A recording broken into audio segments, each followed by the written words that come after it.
GrapeCity Documents for Excel.NET Edition is a fast, efficient spreadsheet API that enables you to generate, load, modify, and save spreadsheets. In this video, we'll add sparklines to a set of data. First, import the necessary namespaces. Then initialize the workbook.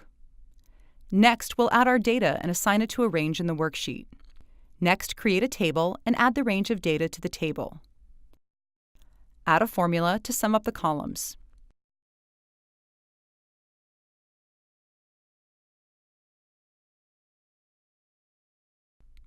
Add a sparkline to column K. Specify the sparkline type and pass along the source data. Finally, save the workbook.